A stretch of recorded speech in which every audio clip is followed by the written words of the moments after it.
কোরআনে কোনো সংঘর্ষ নাই। আমাদের এটা বুঝতে হবে যে গাছপালার প্রত্যেকটা পাতায় যে আল্লাহ জিকির করা তো কোরআনেই বলা আছে। এতে তো গাছে তো ভেসে যাওয়া উচিত, কি গাছ কি ভেসে যাবে? তারপর অন্যান্য জীব জানোয়ার তারাও তো সার্বক্ষণিক আল্লাহ জিকির করে।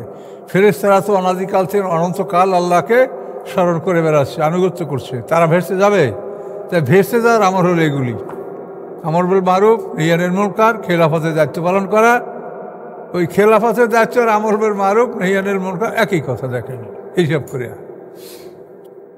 তাহলে এই যে খেলাফতের দায়িত্ব পালন করা, আমর বিল মারুফ নাহয়ুল মুনকার দায়িত্ব পালন করা, এগুলি হলো বেহেশতের আমল। আর জিকির আজকার এটা হচ্ছে মানুষকে প্রস্তুত করার আমল, যে আপনি একটা কাজ করবেন, আপনার মধ্যে তো একটা যোগ্যতা লাগবে। আপনি জিকির করবেন, জিকিরে আপনার নামাজ ভালো হবে, নামাজ ভালো হলে আপনার মন ভালো হবে, মন ভালো হলে আপনি ভালো কাজ করতে পারবেন। তো এগুলি আপনার আনুষঙ্গিক বিষয়, কিন্তু মূল কাজ হলো এই খেলাফতের দায়িত্ব পালন করা, আমর বিল মারুফ নাহয়ুল মুনকারের দায়িত্ব পালন করা। কিন্তু সমস্যাটা হচ্ছে এই, যারা এই দায়িত্বে যাচ্ছে আর আমরা যাদেরকে এই দায়িত্বে পাঠাচ্ছি তারা এই যোগ্যতা তাদের নাই। কাজেই তারা খেলাফতের দায়িত্ব পেয়ে চুরি ডাকাতি করছে, যেহেতু তাদের এই যে পূর্ব প্রশিক্ষণ, যে তাদের আত্মশুদ্ধি, এটা তাদের মধ্যে নাই। নামাজ পড়ে না, লোক খুব ভালো, কি এটা সমাজের কথা আছে না, উনি নামাজ না পড়লে লোক ভালো। তো নামাজ না পড়লে কেমন করে লোক ভালো হয়? তার খাবার বন্ধ করে দেন, যদি তার স্বাস্থ্য ভালো থাকে তাহলে বোঝা যাবে উনি নামাজ না পড়লে ওনার মন ভালো। খাবার বন্ধ করেন, এক ওয়াক্ত দেরি করলেই মাথা খারাপ হয়ে যাবে। তাহলে দেহের খাদ্যটা যদি এতই প্রয়োজন হয়, তা আপনার অন্তরের খাদ্যটা কি প্রয়োজন নাই? অন্তরের খাদ্যটা তো আল্লাহ নির্ধারণ করে দিয়েছেন যে 5 বার তুমি এটা গ্রহণ করবে। কাজে এইসব বিষয়ে আমরা বুঝি না। আমরা নেতা নির্বাচন করার ব্যাপারে যাদেরকে আমরা ক্ষমতায় দিচ্ছি তাদের মধ্যে এই যোগ্যতা নাই। কথা বলতে পারছেন? প্রত্যেকটা মেশিনের একটা লাস্ট ফাংশন আছে। একটা গাড়ির কাজ হলো চাকা ঘুরানো। এখন গাড়ি কখনো চাকা ঘুরাতে পারবে না যদি ইঞ্জিন সিস্টেমটা ঠিক না থাকে। কি আমরা চাই কি? গাড়ির চাকা ঘুরলেই তো যাবে গাড়ি। তাহলে এই চাকা ঘোরার জন্য কি লাগে দেখেন, কোটি কোটি টাকার ইঞ্জিন লাগতেছে চাকাটা ঘুরানোর জন্য। একটা রেল ইঞ্জিন কত? 16 থেকে 20 কোটি টাকা। উদ্দেশ্য চাকা ঘুরাবে। এখন এই চাকা ঘুরানোর জন্য ইঞ্জিন এবং ইঞ্জিনের যে চাহিদা এটা লাগবে, তারপর চাকা ঘুরবে। তো আমাদের যে মূল যেটা কাজ, খেলাফতের দায়িত্ব পালন করা, এটার জন্য আমাদের একটা প্রস্তুতি আছে। সেই প্রস্তুতি হলো ইবাদত। সেই জন্য আল্লাহ তাআলা দুটো কথাই বলেছেন, ওমা খালাকতুল জিন্না ওয়াল ইনসা ইল্লা লিয়াবুদুন, যে আমি জিন ইনসান শুধুমাত্র আমার ইবাদতের জন্য সৃষ্টি করেছি। আবার বলছি ইন্নী জাইলুন ফিল আরদে খলিফা। তাহলে ইবাদত আর খেলাফত পরস্পর সম্পূরক, একটা বাদ দিয়ে আর একটা হবে না।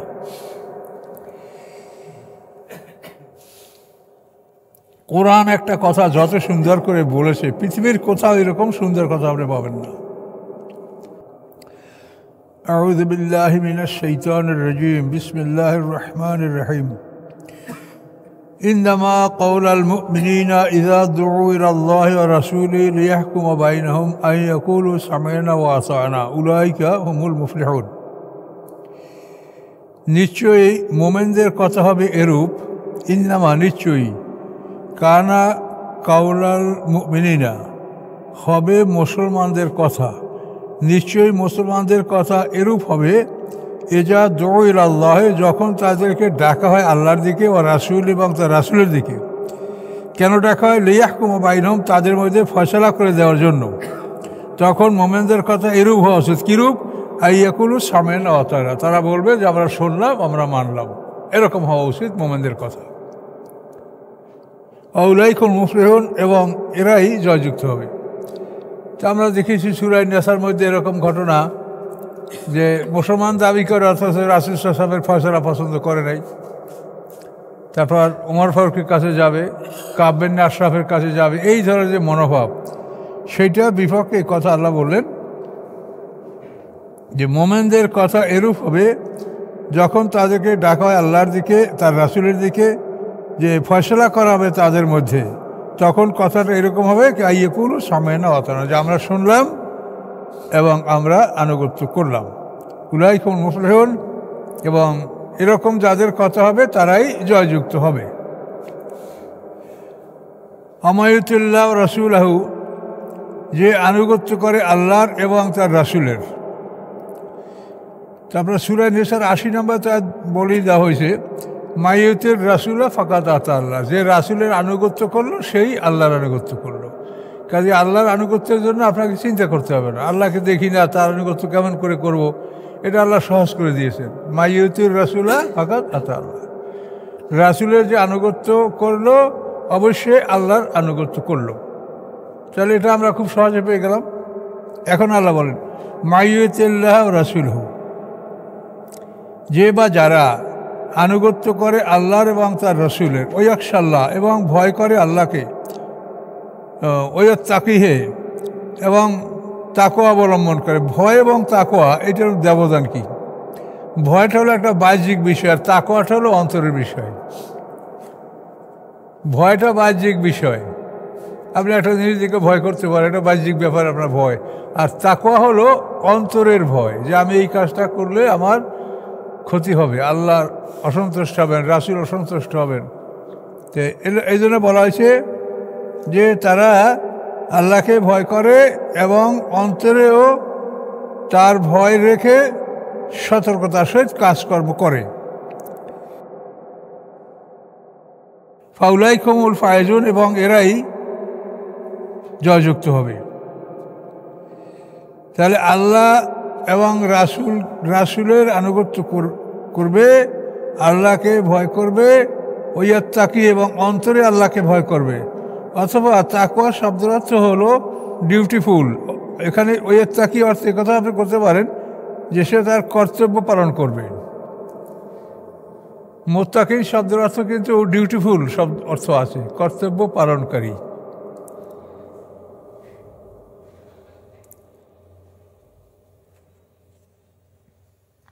তাহলে আমরা অর্থ করতে পারি সে আল্লাহকে ভয় করবে এবং আল্লাহর বিধান অনুযায়ী সে কর্তব্য সম্পাদন করবে, তারা জয়যুক্ত হবে।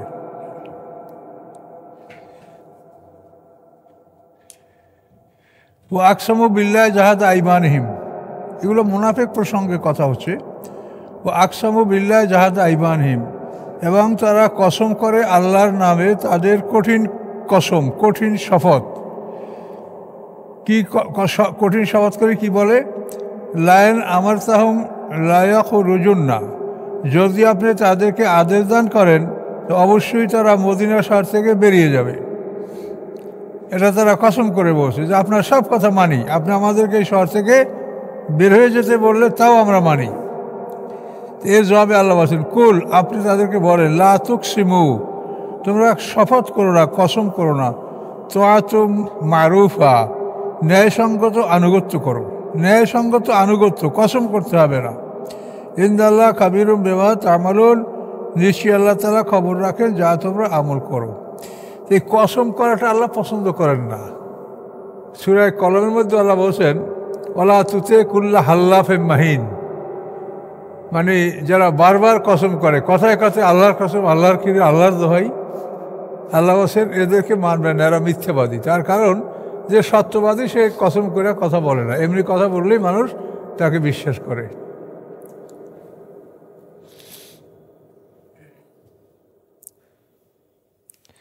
আল্লাহ কি বললেন? লা তুকসিমু, কসম করো না, তোয়াতুম মারুফা, ন্যায়সঙ্গত আনুগত্য করো।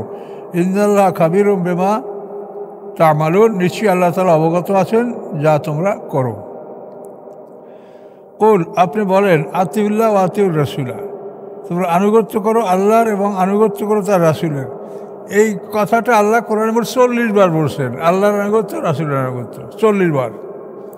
কুল আতিউল্লাহ ও আতিউর রাসূলা, আনুগত্য করো আল্লাহর ও আনুগত্য করো তার রাসূলের। ফাইন তাওয়াল্লাও, যদি তারা ফিরে যায়, ফাইন্নামা আলাইহে, নিশ্চয়ই তাদের উপরে মা হুম্মেলা, যে দায়িত্ব তাদেরকে দেওয়া হয়েছে। ও আলাইকুম, এবং তোমাদের উপরে মা হুম্মেলতুম, যে দায়িত্ব তোমাদের উপরে দেওয়া হয়েছে। মানে তাদের উপরে যে দায়িত্ব, ওই দায়িত্বের হিসাবে তাদেরকে নেওয়া হবে। আর তোমাদের উপরে যে দায়িত্ব দেওয়া হয়েছে সেই দায়িত্বের হিসাব তোমাদের থেকে নেওয়া হবে। ওয়াইন তুতিউহু, যদি তোমরা আনুগত্য করো আল্লাহ এবং আর রসুলের, তাহলেই তোমরা হেদায়েত লাভ করবে। আমা আল্লাহ রসুলে ইল্লাল বালাগুল মুবিন, নয় রসুলের উপরে কোনো দায়িত্ব ব্যতীত স্পষ্ট প্রচার করা, স্পষ্ট পরিষ্কার প্রচার করে দেওয়া ছাড়া রাসূলের উপরে কোনো দায়িত্ব নাই। তো সবার উপরেই দায়িত্ব আছে। এখন যার উপরে যে দায়িত্ব, এই দায়িত্ব সম্পর্কে আল্লাহ প্রশ্ন করবেন, এইটি এখানে বলা হয়েছে। আল্লাহ রসুল বলেন, আলা কুল্লুকুম রায়ন, তোমাদের প্রত্যেকেই রাখাল, অকুল্লুকুম মাসউলুন রায়াতিহি, এবং তোমাদের সকলকে তার রাখওয়ালি সম্পর্কে জিজ্ঞাসা করা হবে। তা আমরা প্রত্যেকেই রাখাল, যে যেখানে আছি সেখানেই আমরা দায়িত্ব পালন করব। ওই যে একটা আয়াত আছে না সূরা আলে ইমরানের মধ্যে 104 আর 111, দুইটা আয়াত।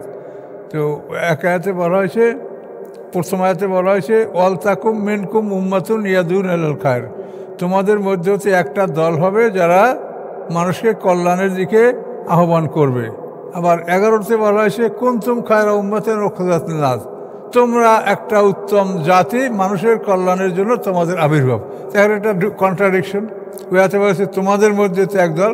তো তাফসীরকাররা বলেছেন যে এখানে যে মেন, তোমাদের মধ্যে হতে, এই মেনটা অতিরিক্ত। ওই যদি মেন অর্থ যদি আপনি বাদ দেন, তাহলে তোমরা সবাই, তোমাদের সবারই একই কাজ। ওয়াল তাকুম মিনকুম উম্মাতুন, তাহলে মেনকুম আর থাকছে না, মেনের অর্থ বাদ। এবং এই মেনের অর্থ অনেক জায়গায় এরকম কোরআনে বাদ আছে। কোরআনে এখানে ওই তাফসীরি দৃষ্টান্ত দেওয়া আছে, যেমন ফাজতানিবু রিজসা মিনাল আওসানি ওয়াজতানিবু কাওলা যুর, সূরা হজের মধ্যে একটা আছে। এখানে রিজসুম মিনাল আওসানি যদি আপনি অর্থ করেন মেন সহ, তাহলে হবে কতক মূর্তির অপবিত্রতা থেকে তোমরা আত্মরক্ষা করো। তাহলে বাকি মূর্তির আনুগত্য করা যাবে? তাহলে মেন বাদ দিতে হবে। ফাজতানিবু রিজসা মিনাল আওসানি, ওখানে ওই মেন অতিরিক্ত। আর এখানেও ওয়াল তাকুম মিনকুম, এই মেনটা অতিরিক্ত।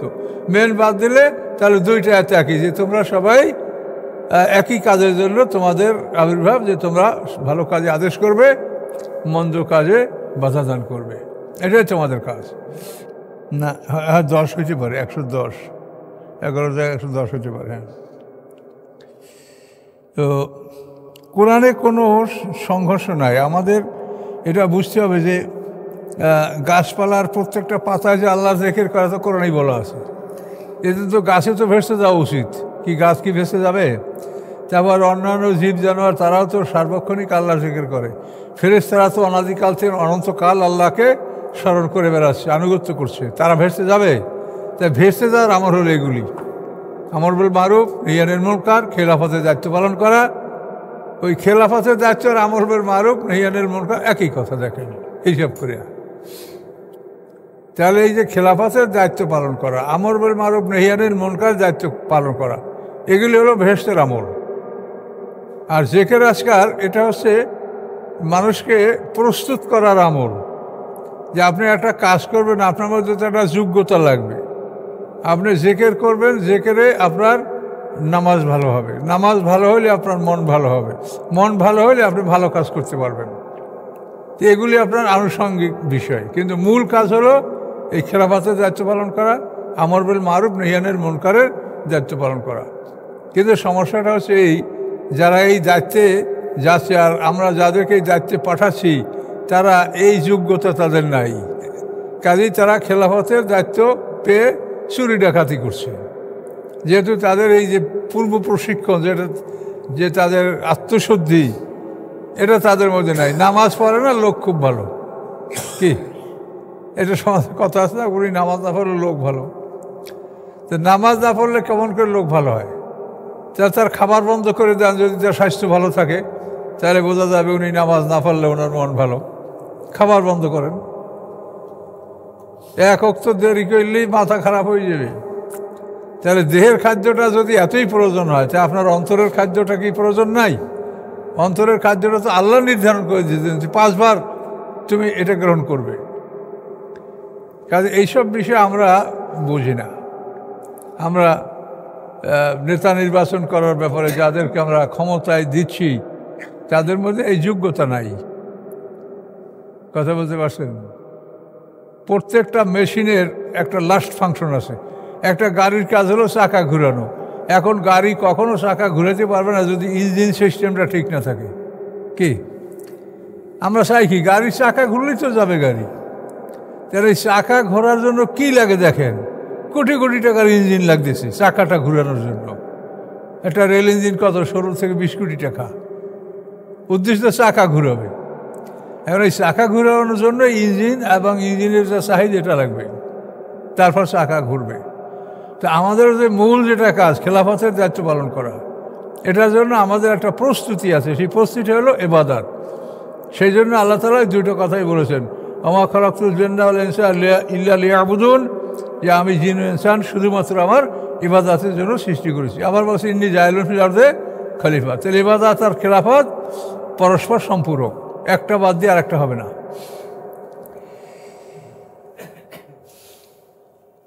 কোরআন একটা কথা যত সুন্দর করে বলেছে, পৃথিবীর কোথাও এরকম সুন্দর কথা আপনি পাবেন না।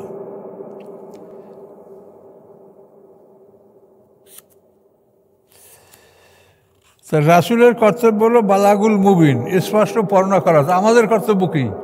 জোর করে মুসলমান বানাবো আমরা? না, আমাদেরও কর্তব্য বিষয়টা মানুষকে জানিয়ে দেওয়া, স্পষ্ট জানিয়ে দেওয়া। এটাই হলো আমাদের দায়িত্ব এবং কর্তব্য।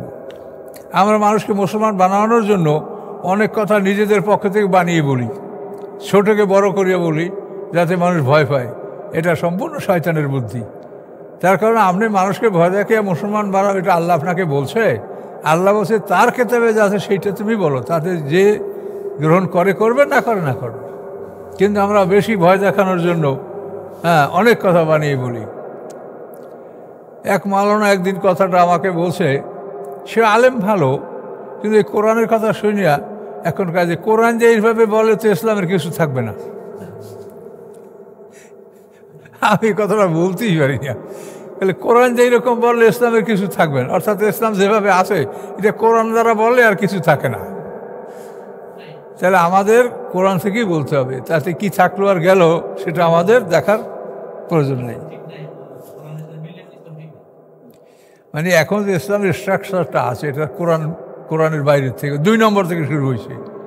মানে আপনার 4টা তো শরীয়তের ভিত্তি, কোরআন, সুন্নাহ, ইজমা, কিয়াস। তো এর 1 নম্বরটা বাদ, এরপর 2 নম্বর থেকে শুরু হয়েছে সব কাজ। এখন 1 নম্বর আনলে জায়গা দেবেন কোথায়? 1 নম্বরের জায়গা নেই, ভ্যাকুয়াম নাই।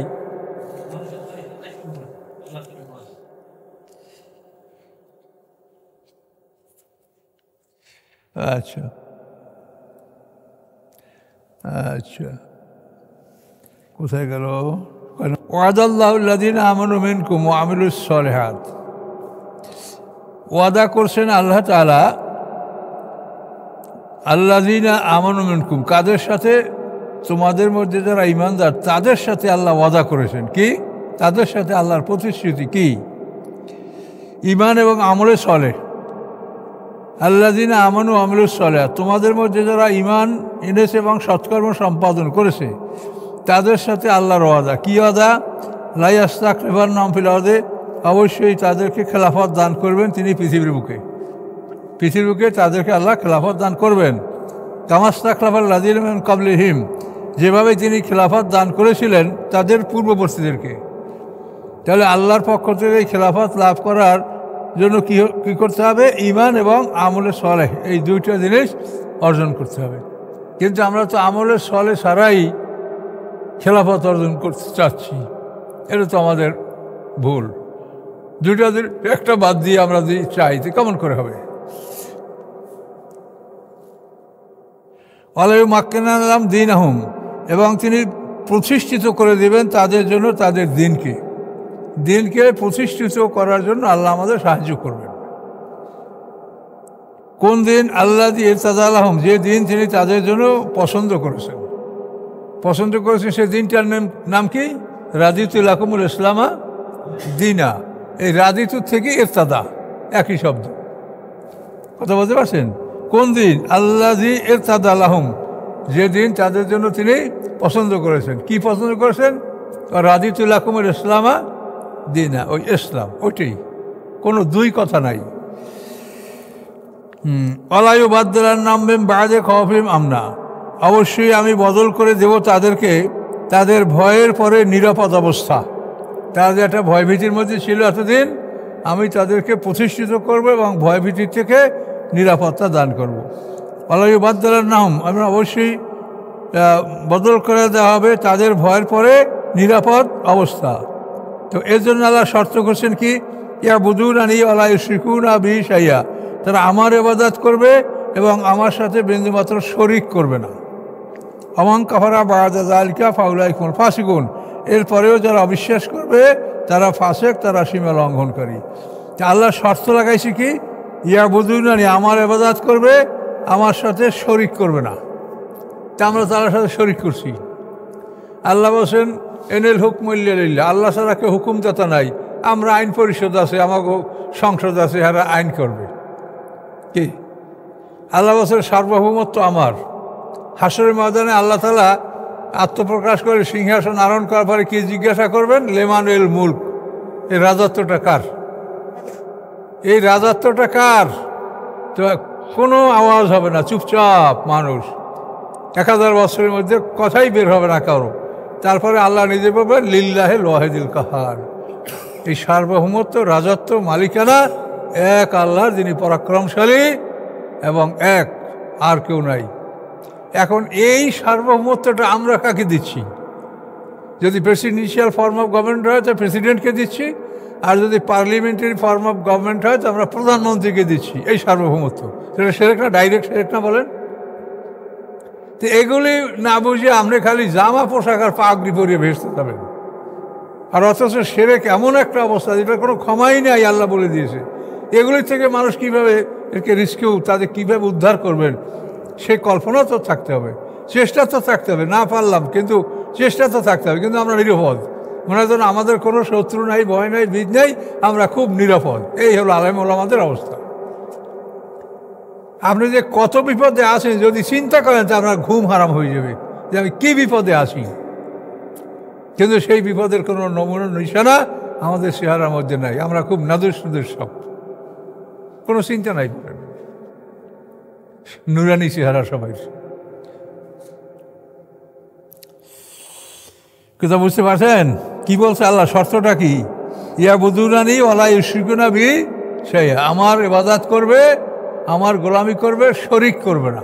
তা আমরা তো স্পষ্ট শরিকে লিপ্ত, যেটা মানে সার্বভৌমত্ব আল্লাহর, সেইটা আমরা আল্লাহকে বাদ দিয়ে মানুষকে দিচ্ছি। অথচ এটার মধ্যে আমরা নির্বাচন করছি, আন্দোলন করছি, সব এগুলো নিয়ে করছি। একবারও চিন্তা করছি যেগুলো শিরক। ওয়াকিমুস সালাতা আতুজ যাকাতা, তোমরা সালাত কায়েম করো, যাকাত প্রতিষ্ঠা করো, যাকাত দাও। ওয়াতিউর রাসূলা লাআল্লাকুম তুরহামুন, এবং রাসূলের আনুগত্য করো, তাহলেই তোমরা রহমত লাভ করতে পারবে। ওয়ালা তাহাসাবান্নাল্লাযীনা কাফারু মু'জিজিনা ফিল আরদ, ধারণা যেন না করে, হাসাব মানে ধারণা করা। লা তাহাসাবান্নাল্লাযীনা কাফারু, কাফেররা যেন ধারণা না করে, মু'জিজিনা ফিল আরদে, তারা অপারগ করবে, ক্ষমতাহীন করবে পৃথিবীতে আল্লাহকে। আল্লাহকে অক্ষম করে তারা পালাই যাবে, সরে যাবে, হটে যাবে, ধরা পড়বে না। এর নাম হলো মু'জিজিনা। আপনি যদি শত্রুর হাতে ধরা না পড়েন তাহলে শত্রুকে কাবু করলেন, পালাই গেলেন।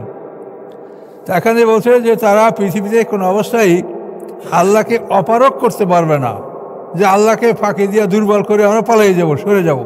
ফিল আউদে, পৃথিবীর মধ্যে। মাওয়াম নার, এবং তাদের ঠিকানা আগুন। ওলা বেসাল মাসির, এবং কত নিকৃষ্ট সেই ঠিকানা। একটু গরম সহ্য করা যায় না, গরমের দিনে একটা গরম সোয়েটার পরতে পারি না আমরা, ফ্যান, এসি, কত কিছু, আর এই আগুনের মধ্যে বসবাস করা লাগবে। আচ্ছা, এই প্রসঙ্গ বাদ দিয়ে আবার আর এক প্রসঙ্গ। কোরআনের ধারাটা এরকম, একই কথা অনেক সময় আল্লাহ বলেন না। কি বলছেন এখানে?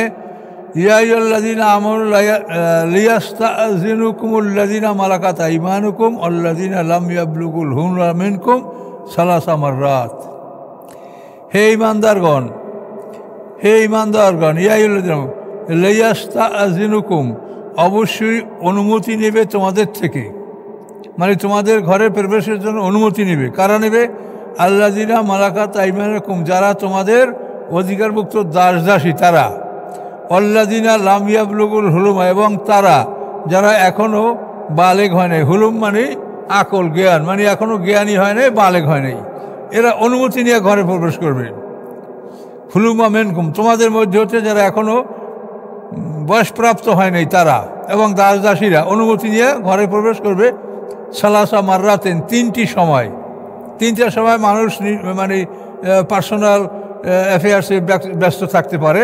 এই তিনটা সময়ের কথা আল্লাহ বলছেন, তিনটা সময় তারা অনুমতি না নিয়ে ঘরে ঢুকবে না।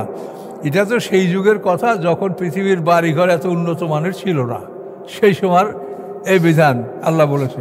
তারপর এখনও এটা আপনার ঘর যতই প্রোটেক্টেড হোক, কিন্তু অনুমতি নিয়ে প্রবেশ করা এটা এখনও একটা নিয়ম আছে। এই বিধান হয় নাই, মানে বাতিল করা হয় নাই। তিনটা সময়, মেন কবলে সালাতুল ফজরে, ফজরের নামাজের পূর্বক্ষণে, এর একটা। আর দুইটা হলো ওয়াহিনা তাদাউনা সিয়াবাকুম মিনা জহিরাতে, যখন তোমরা পোশাক ছেড়ে দাও দ্বিপ্রহরে খাওয়া দাওয়ার পরে পোশাক খুলে টুলে একটু উন্মুক্ত অবস্থায় মানুষ শোয়া বসা করে, এই সময় যেন কেউ অনুমতি ছাড়া ঘরে প্রবেশ না করে। ওয়াহিনা তাদাউনা সিয়াবাকুম মিনা জহিরাতে, জহিরা মানে দ্বিপ্রহর, যখন রেখে দাও তোমরা তোমাদের কাপড় দ্বিপ্রহরে খাওয়া দাওয়া করিয়া একেবারে কাপড় টাপড় সারিয়া স্বাভাবিক পোশাকে একেবারে আপনি শুয়ে পড়লেন, হয়তো একটা লুঙ্গি বা একটা পাজামা পরা আছে, আর কিছু শরীরে নাই, এরকম অবস্থায় মানুষ, এবং এটা নারী পুরুষ উভয়ের জন্যই এরকম সুযোগের ব্যবস্থা আল্লাহ করেছেন। তাদাউনা সিয়াবাকুম মিনা জহিরাতে মিন বাদি সালাতিল ইশা, এবং ঈশার নামাজের পরে নিদ্রার পূর্বক্ষণে, এই তিনটা সময় যেন অনুমতি ছাড়া কেউ কারো ঘরে প্রবেশ না করে। এখানে বলা হয়েছে দাস দাসী এবং নাবালেগদের কথা। আল্লাহ বলেন সালাসু আওরাতিল লাকুম, তিনটা গোপন সময় তোমাদের। আওরাত মানে অরক্ষিত, আওরাত মানে গোপন, আর এই আওরাত নামে অর্থ মহিলা। সালাসু আওরাতিল লাকুম, তিনটা গোপন সময় তোমাদের। এই তিনটা গোপন সময় অনুমতি না নিয়ে ঘরে প্রবেশ করবে না। লাইসা আলাইকুম ওলা আলাইহিম জুনাহুন, নাই তোমাদের উপরে এবং নাই তাদের উপরে, তাদের মানে তোমাদের দাস দাসী এবং চাকর এবং তোমাদের অল্পবয়সীরা, নাই তাদের উপরে জুনাহুন কোনো অপরাধ, বাদাহুন না, এই সময়গুলির পরে তারা এমনি অহরহ ঘরে ঢুকবে, আপত্তি নাই। বাদাহুন না, এই তিনটা সময়ের পরে, তিনটা সময় ব্যতীত। তাওয়াফুন আলাইকুম, তারা তো তাওয়াফ মানে ঘোরাফেরা করে, তারা তো তোমাদের উপরেই ঘোরাফেরা করে, যাতায়াত করে। বাযুকুম আলা বায, একে অপরের উপরে ঘোরাফেরা করে, চলাফেরা করে, কাজেই তারা চলতে পারবে। কাযালিকা ইউবাইয়িনুল্লাহু লাকুমুল আয়াত, কাযালিকা এভাবেই ইউবাইয়িনুল্লাহু বর্ণনা করেন আল্লাহ তাআলা লাকুম তোমাদের জন্য আয়াতগুলি। আল্লাহু আলিমুন হাকিম, আল্লাহ তাআলা মহাজ্ঞানী মহাকৌশলী, কাজেই তিনি তোমাদেরকে এই সব বিষয় সতর্ক করেছেন। সামনে আয়াতে বলেন ওয়াইজা বালাগাল আতফালু মিনকুমুল হুলুমা, যখন উপনীত হয় শিশুরা তোমাদের মধ্যে হইতে জ্ঞানে উপনীত হওয়া মানে বালেগ হওয়া এবং সবুজ হওয়া, বুঝমান হওয়া। যখন উপনীত হয় শিশুরা তোমাদের মধ্যে হইতে আল হুলুমা, জ্ঞানে, অর্থাৎ বালেগ হয়, জ্ঞানে পরিপূর্ণতা লাভ করে, ফালিয়াস্তা আজনু, তারাও যেন অনুমতি চায়। এখানে উপর বছর লামিয়া বুলুগুল হুলুমা ছোট, আর এখানে বড়দের কথা বলল, যারা বড় হয়েছে তারাও যেন অনুমতি নেয়। কীরকম নেবে? কামাস্তা জানাল্লাযিনা মিন ক্বাবলিহিম, যেমন অনুমতি নিয়েছিল তাদের পূর্ববর্তীরা, তাদের ছোটরা যেরকম অনুমতি নিয়েছে, বড়রাও যেন অনুমতি নেয়। এগুলো ভালো, এগুলো ফরজ না, কিন্তু এগুলি আচার আচরণ বিধিতে এগুলি জরুরি। এগুলি আমল এভাবে করলে মানুষের যে সমাজে যে বিশৃঙ্খলা, তারপরে যে সমাজে নানা রকম নারীদের বিপদে পড়া, এইসবগুলি হবে না। এই জন্য এগুলি আল্লাহ সতর্ক করেছেন। কাযালিকা ইউবাইয়িনুল্লাহু লাকুম আয়াতিহি, এভাবেই আল্লাহ বর্ণনা করে দিচ্ছেন তোমাদের উদ্দেশ্যে তার আয়াতগুলি।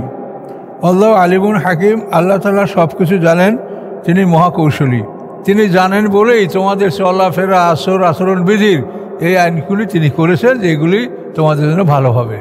এর বাইরে চললেই দেখবা তোমরা বিপদগ্রস্ত হয়ে পড়বে।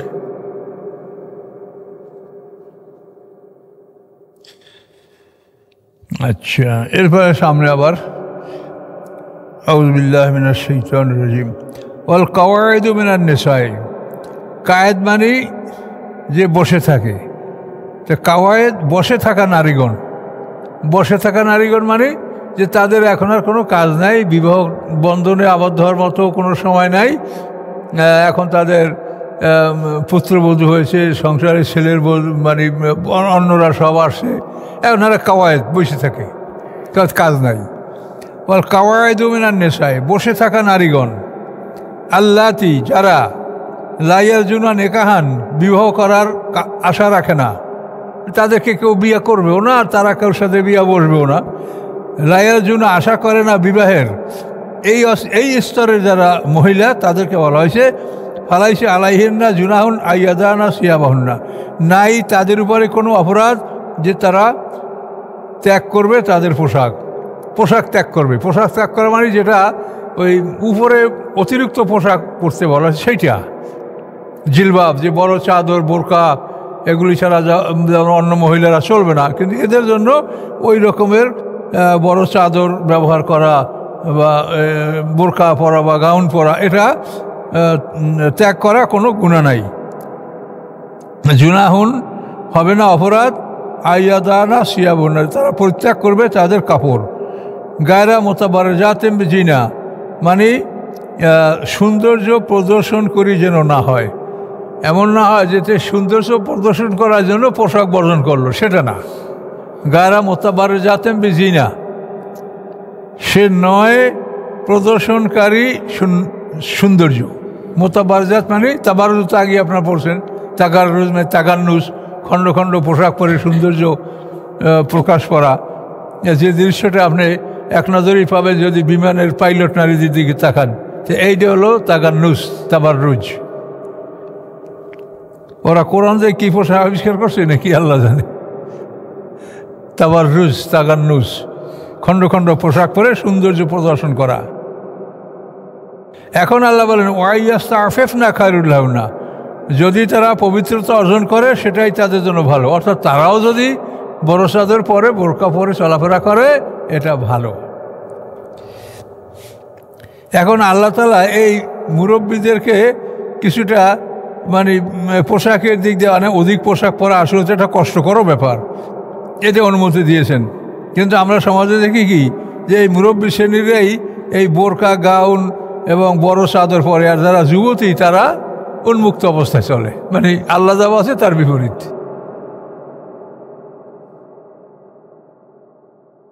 ওয়াইয়াস্তাফিফনা খায়রুল লাহুন্না আল্লাহু সামিউন আলিম, আল্লাহ তাআলা সব কিছু শোনেন, সব কিছু জানেন।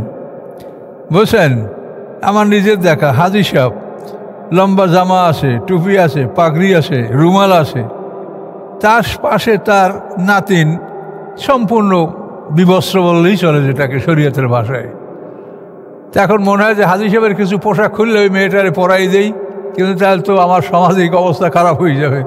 কিন্তু মন বলে যে এটা কী অবস্থা, তুমি এত পোশাক পরছো, তোমার এটা কিসে লাগে? তোমার এই যে মহিলা যার জন্য আল্লাহ পোশাক ফরজ করছে, সেই ফরজ পোশাকটা তুমি তাকে দিচ্ছ না, আর তুমি নবল পোশাক দিয়ে নিজেকে ঢেকে রাখছো, তাহলে এটা কি হলো? এটা হলো সমাজে আমাদের অনুভূতির অভাব, যে আসলে আল্লাহ কি বলছেন এর কোনো খবরই নেই। আমরা প্রচলিত অবস্থা, হাজি সাহেব তার যদি পাগড়ি না থাকে, রুমাল না থাকে, তাহলে মানুষ বুঝবে কেমন যিনি হাজি সাহেব।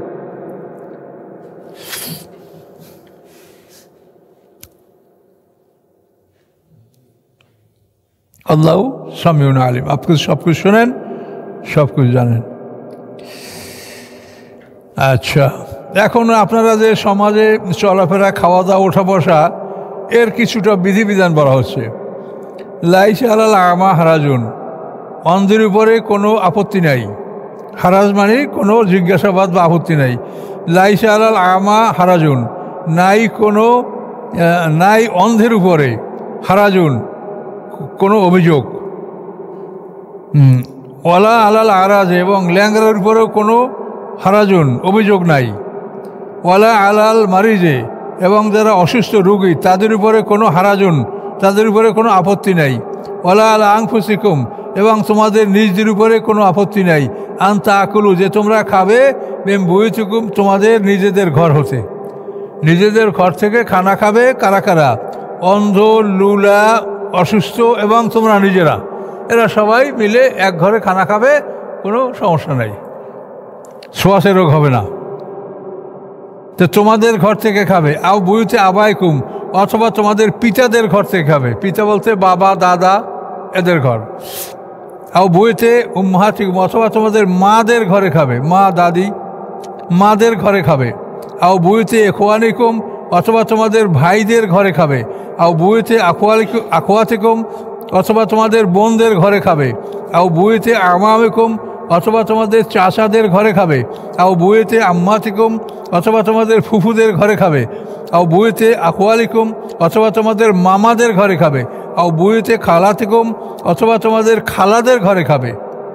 আও মা মালাকতুম মাফাতিহাহু, অথবা তোমরা অধিকার করেছো যাদের চাবি। এই চাবি অধিকার করার মানেটা হলো,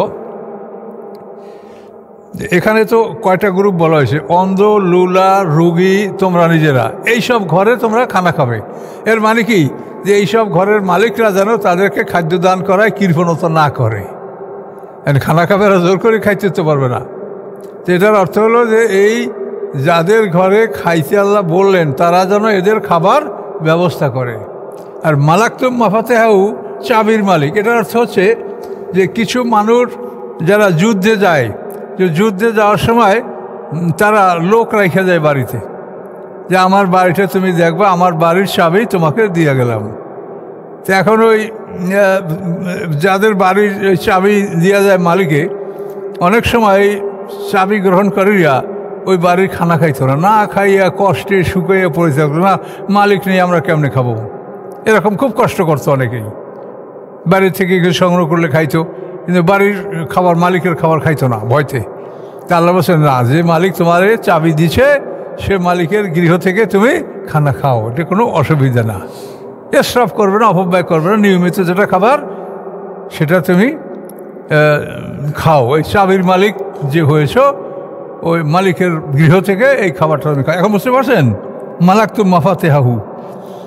আও সাদিকুম, অথবা তোমাদের বন্ধুর বাড়ি, তোমাদের বন্ধুর বাড়িতেও এরা কারা? অন্ধ, লুলা, অসুস্থ এবং তোমরা নিজেরা বন্ধুর বাড়িতেও খেতে পারবে। অর্থাৎ বন্ধুরাও যেন এদের খাবারের ব্যবস্থা করে বা কোনো মনে কষ্ট না নেয়। লাইসা আলাইকুম জুনাহুন আনতাকুলু জামিয়ান, নাই তোমাদের উপরে কোনো অপরাধ যে তোমরা খাবে সবাই একসঙ্গে, তোমরা সবাই একসঙ্গে খেতে পারো। আও আস্তাতা, অথবা তোমরা ভিন্ন ভিন্ন খেতে পারো, গ্রুপ বাই গ্রুপ খেতে পারো বা একসাথেও খেতে পারো। বিভিন্ন গ্রুপে, আস্তাতা মানে বিভিন্ন গ্রুপে ভাগ হয়ে তোমরা খেতে পারো। ফায়দা দাখালতুম বুয়ুতান, যখন তোমরা কোনো ঘরে প্রবেশ করবে, এই যাদের ঘরগুলির কথা বলা হলো, যেগুলো আপনি এখানে খাওয়ার অনুমতি পাবেন। তো আল্লাহ বলেন, ফায়দা দাখালতুম বুয়ুতান, যখন তোমরা প্রবেশ করবে কোনো ঘরে, ফাসাল্লিমু আলা আনফুসিকুম, তোমরা তোমাদের নিজেদের উপরে সালাম দাও। মানে ঘরের মালিকও যারা, তোমরা তো নিজেরা সবাই, ফাসাল্লিমু আলা আনফুসিকুম, সালাম দাও তোমাদের নিজেদের উপরে। এই নিজেদের উপরে সালাম দেওয়ার কথাটা বলা হয়েছে। অনেক সময় কিন্তু আমরা লজ্জাবোধ করি, ঘরে ছেলে মেয়ে সালাম দেবো, বউকে সালাম দেবো, এটা কেমন কেমন লাগে না, একটু শরম লাগে নাকি? এই জন্য বলছে, না, তোমাদের নিজেদের উপরে তোমরা সালাম দিবে, লজ্জা করবে না। স্ত্রীকে দেবে, ছেলে মেয়েদেরকে দেবে, এখানে যেন তোমরা লজ্জাবোধ করো। বাইরে একটা লোককে সালাম দিতে কোনো মনেই না, কিন্তু এই ঘরের লোককে সালাম দিতে মনটা একটু বলে কি না, খুশমুশ। এইটা আল্লাহ বলছেন যে না, তোমরা এদের ঘরের লোকদেরকে সালাম দেবে। তাহিয়াতুম মিন ইনদিল্লাহ, এটা আল্লাহর পক্ষ থেকে অভিবাদন। আপনি সালাম দিবেন, এটা হলো সুন্নাত, আর যে সালামের জবাব দেবে সেটা হলো ওয়াজিব। সালামের নিয়ম হলো, আল্লাহ রসুল বলেছেন, আল কায়েমু আলাল কায়েদি আল রাকিব আল মাসি, হাদিস, যে দাঁড়ানো সে বসা যে আছে তাকে সালাম দেবে। আল কায়েমু আলাল কায়েদি, দাঁড়ানো ব্যক্তি বসা ব্যক্তিকে সালাম দেবে। আর রাকিব আল মাসি, এবং আরোহণকারী যে পদাতিক ব্যক্তিকে আরোহণকারী সালাম দেবে। অর্থাৎ আপনি যদি গাড়িতে থাকেন, তা যে পায়ে হাঁটে আপনি তাকে সালাম দেবেন, মানে উল্টা। কিন্তু যে গাড়িতে সে তো সম্মানিত, আমরা দিকেন না। আল্লাহ বলছেন কি না যে আল কায়েম আল কায়েদ রাকেব, রাকেব মানে যে আরোহণকারী, আল মাসি, মাসি মানে পেডেস্ট্রিয়ান যে পায়ে হাঁটে, এই মাসিকে আপনি সালাম দেবেন। আল কালিল আল কাসির, এবং ছোট জামাত বড় জামাতকে সালাম দিবে। এবং সালামের জবাবের ক্ষেত্রে এক জামাত থেকে একজনের জবাব দিলেই হবে। আমাদের রুমে ঢুকে একজনের সালাম দিল, আপনারা একজনের যদি জবাব দেন তাহলে এতে আপনার সালামের জবাব হয়ে যাবে, এখানে আর কোনো সমস্যা থাকবে না। একজনই সালামের জবাব দিলে ওয়াজিব আদায় হয়ে যাবে। তো এখন এর ফজিলত সম্পর্কে অনেক বলা আছে যে সালাম দেওয়ায় 10 নেকি, আর সালামের জবাব যে দেবে সে ভাবে 90 নেকি। এখন কত কীভাবে সেটা আল্লাহ ভালো জানে, এগুলো বলা আছে এরকম মোটামুটি সওয়াব আছে, এতে কোনো সন্দেহ নাই। তো সালামের বিষয়টা এটা কিন্তু কোরআনে স্পষ্ট বলা আছে, ওয়াইজা হুইয়িতুম বিতাহিয়াতিন ফাহাইয়ু বিহাসানা মিনহা আও রুদ্দুহা। কোরআন পাক আল্লাহ বলেন, যখন তোমাদেরকে অভিবাদন জানানো হয়, সালাম দেওয়া হয় কোনো অভিবাদন বাক্য দ্বারা, তাই না, বিতাহিয়াতিন ফাহাইয়ু বিহাসানা মিনহা, তোমরা তার সাথে উত্তম জবাব দাও।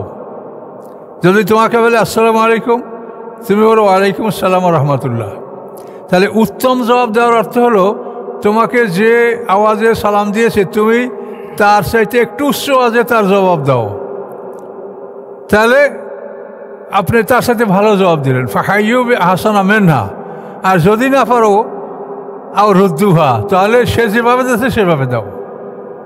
তা তোমাকে যে সালাম দেয় তুমি জবাব তার সাথে ভালো দাও, আর যদি ভালো না দাও তা তুমি সমান সমান দাও। কিন্তু আমরা অধিকাংশ আমরা সালাম দিলে যে সালাম যাতে এই হয়ে গেল, তখন কিন্তু মেজাজ খারাপ লাগে যে বেটা এটা কোরআনের আদেশ যে তুমি সালামের জবাবটা দিবা উত্তম রূপে, আর তুমি হাঁ করিও সালামের জবাব দিলা, আর কত জবাব দেয়ই না। যদি আপনার টুপির সাথে তার টুপি না মেলে তা আপনার সালামের জবাবই দিবে না। টুপি দেখে জামা দেখে সালামের জবাব, এটাও সমাজে দেখা যাচ্ছে, কিন্তু এগুলো মারাত্মক অপরাধ। আপনি কখনো চিন্তা করবেন না, আপনি চিনেন না, হিন্দু মুসলমান খ্রিস্টান চিনেন না, কোনো আপত্তি আপনি সালাম দেন, কেন এটা সব দেওয়ার মালিক তো আপনি না, আপনি সালাম দেওয়ার কথা দিচ্ছেন, সর্ব অবস্থায় সালাম দেবেন। অনেকে বলে খাবার সময় সালাম দেওয়া যায় না, খাবার সময় গল্প গুজব সব করা যায়, খালি সালাম দেওয়া না যায়, কি বলেন? এগুলোও ঠিক না। এসব কথা বলা হতে পারে এমন সময় যে কোনো এক ব্যক্তি হয়তো সারা দিনের অনাহার বা আরও বেশি দিনের অনাহার, খাদ্য খায়নি, এখন এমনভাবে খাদ্য খাচ্ছে যে তার একটা লোকমা বন্ধ হইলে সেটা তার জন্য খুবই কষ্টকর মনে হচ্ছে, কাজে তাকে আপনি খাইতে দেন, তারে ডিস্টার্ব করেন না। কিন্তু আমরা তো ওই রকম কেউ খাই না, আমরা তো সবাই পুরোপুরি ক্ষুধা লাগার আগেই আবার আমাদের খাবার শুরু হয়ে যায়। এই জন্য সালামের বিষয়টা এটা কিন্তু কোরআনে বর্ণিত আছে, কাজে এই ব্যাপারে আমাদের সতর্ক হতে হবে। সুন্দরভাবে সালাম দিবেন এবং সুন্দরভাবে মানুষকে সালামের জবাব দেবেন। হাত তোলার অর্থ হলো যে অনেক সময় যদি আপনি মনে করেন যে আমি সালাম দিচ্ছি সেটা বুঝতে পারলো কি না, এই জন্য আপনি হাতও তুলতে পারেন। আবার জবাব যখন দিচ্ছেন তখন আপনি সে বুঝতে পারলো কি না, এই জন্য আপনি হাতও তুলতে পারেন জবাবের পরে, জবাবের সাথে সাথে, যাতে সে বুঝতে পারে যে ব্যক্তি আমার সালাম গ্রহণ করেছে। এটা অপর কিছু না, শুধু এটা বোঝানোর জন্য। তাহলে সালামের বিষয়টা ক্লিয়ার যে আপনি যেভাবে আপনাকে অভিবাদন জানানো হয় তার সাথে আপনি ভালো অভিবাদন জানাবেন। ওয়াইজা হুইয়িতুম বিতাহিয়াতিন ফাহাইয়ু বিহাসানা মিনহা আও রুদ্দুহা, যদি ভালো না পারেন তো যা দিছে আপনি তাই ফেরত দিয়েন। অনেক সময় দেখা গেছে যে ইহুদিরা আল্লাহ রসুলকে মানে সালামের মাধ্যমে গালি দিয়েছে, আসসালামু আলাইকা, সাম্মানি 20 জহর, আপনি ধ্বংস হন। তো আল্লাহ রসুল এই সমস্ত থেকে বলছেন ওয়ালাইক, তুমি যা বলছো আমি তোমাকে তাই দিলাম। কথা বলতে পারছেন? আর যদি আপনি সন্দেহ করেন তা আসসালামু আলা মানিত্তাবাল হুদা বলতে পারেন, কিন্তু পুরো সালাম বললেও আপনার কোনো অপরাধ নাই। তার কারণ আমরা যত মানুষের দোয়া করি এটা কার ক্ষেত্রে আল্লাহ কবুল করবেন, কার ক্ষেত্রে কবুল করবেন না এটাকে আমরা জানি, জানার কোনো ক্ষমতা আমাদের আছে, কিন্তু আমরা করতেছি, আল্লাহ যা করে সে তিনি করবেন। তো এভাবে সালামের বিষয়টা আপনারা সতর্ক থাকবেন। আমি আবারও আপনাকে স্মরণ করাচ্ছি, সালামের বিষয়টা কিন্তু সম্পূর্ণ কোরআনে বর্ণনা, কাজে এটার ব্যাপারে কোরআনে যা বলা হয়েছে এর ব্যতিক্রম কোনোভাবেই করা যাবে না। আস্তাগফিরুল্লাহাল্লাযী লা ইলাহা ইল্লা হুয়াল হাইয়ুল কাইয়্যুম ওয়া আতুবু ইলাইহি, লা হাওলা ওয়া লা কুওয়াতা ইল্লা বিল্লাহিল আলিয়্যিল আযীম।